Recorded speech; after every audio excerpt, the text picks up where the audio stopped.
And we begin tonight with breaking news. Strong winds causing havoc all around the metro area. In downtown Denver, an entire billboard is blown over. Glass doors are shattered or blown off, and many neighborhoods dealing with downed trees and power outages. And tonight, we have live team coverage starting with Mark Stewart in Lyons. Mark, it's not only wind, but fires that families are having to deal with there. A small fire here in Lyons, Mike. It is now contained, but all evening long, wind has been enemy number one. Wind that is creating problems all across the Front Range.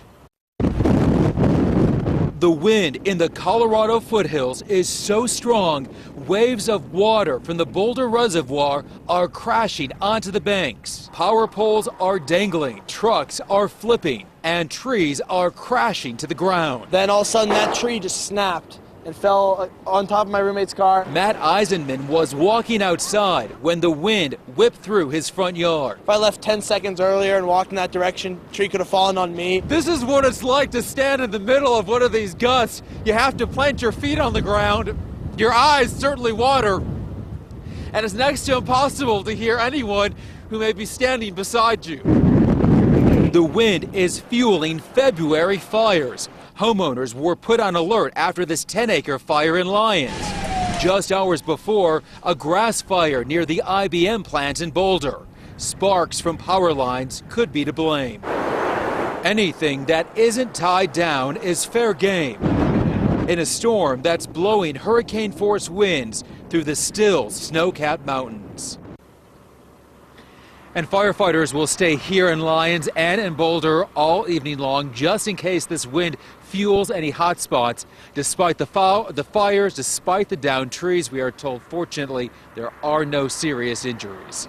Live in Lyons tonight, Mark Stewart, 7 News. Thank you, Mark. The wind knocking out power to 33,000 XL customers. 7,000 of those are in the Boulder area. XL has 24 crews working to clean up downed trees and repair snapped power lines. And they also expect to work through the night and into tomorrow. And reports of wind damage coming from all over the metro area. This picture from 7 News' my reporter Derek Gregory in South Boulder of a tree down in his backyard. 7 News reporter Marshall Zellinger is live at 15th and Stout in downtown Denver. Marshall, a very close call for one driver there. Yeah, and check out this billboard that fell off of this pole downtown within inches to feet of this parked car. I walked around that vehicle, and there is a dent on the driver's side, but I don't believe the billboard really ever did hit the vehicle. Firefighters were out here and saw the billboard whapping, so they tied a rope around the billboard to the pole to keep it from moving. When we got here at 8:30, firefighters put up the ladder to assess the damage. They ended up using ropes to secure the billboard.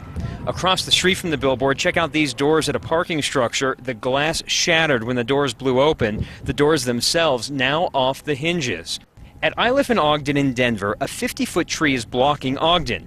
Check out the tree compared to our photographer John Newton, who's 6 feet tall. Just blocks away at Iliff and Clarkson, a tree fell into a home.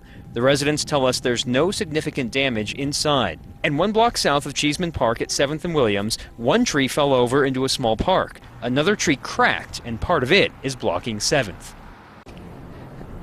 The owner of this parked car has not been out here since the billboard fell. Now, when firefighters were out here securing that billboard, a gust of wind actually took me into the light rail tracks here. I looked up the street, and there was a light rail about 10 seconds away, 1 block away, so hold on tonight while the wind sticks around throughout the night. Reporting live downtown, Marshall Zellinger, 7 News. Yeah, be careful out there, Marshall. Thank you. And the strong winds tonight disrupting flights at DIA. The airport says no major airlines have canceled flights, but dozens of flights on smaller regional airlines, those have been canceled. And flights arriving in Denver have seen an average 90-minute delay.